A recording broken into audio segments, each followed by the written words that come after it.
विशाल नाम का एक युवक नौकरी के सिलसिले में अक्सर ट्रेन से सफर करता था। उसे एक रात लंबी दूरी की ट्रेन पकड़नी पड़ी जो एक सुनसान स्टेशन से होकर गुजरने वाली थी। उस रात ट्रेन थोड़ी दूरी से आई और विशाल जैसे ही ट्रेन में चढ़ा उसे महसूस हुआ कि डिब्बे में ज्यादा लोग नहीं हैं। उसकी सीट खिड़की के पास थी और सामने वाली सीट पर कोई भी नहीं बैठा था और विशाल ने सोचा कि यह सफर आरामदायक होगा क्योंकि भीड़ न होने से उसे नींद लेने का अच्छा मौका मिलेगा। उसने अपना सिर खिड़की के पास टिका लिया और आंखें बंद कर ली।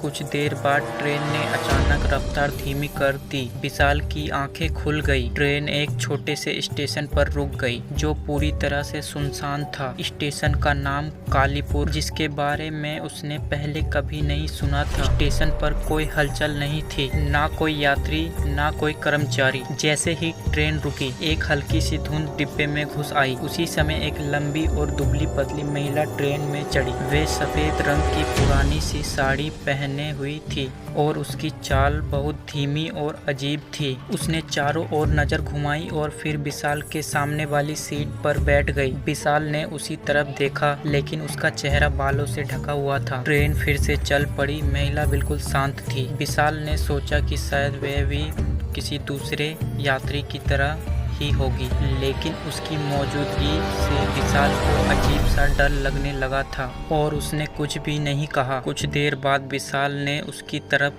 देखा और पाया कि वह महिला उससे घूर रही थी। उसके चेहरे पर एक अजीब भयावह मुस्कान थी। विशाल ने अपनी नजरें हटा ली और बाहर देखने की कोशिश की, लेकिन उसकी सांसें तेज हो रही थी।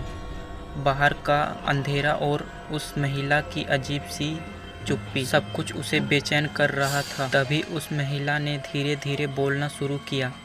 तुम कहाँ जा रहे हो? उसकी आवाज़ इतनी धीमी और कड़क सी थी कि विशाल का दिल जोर से धड़कने लगा। उसने डरते हुए कहा कि मैं दिल्ली जा रहा हूँ।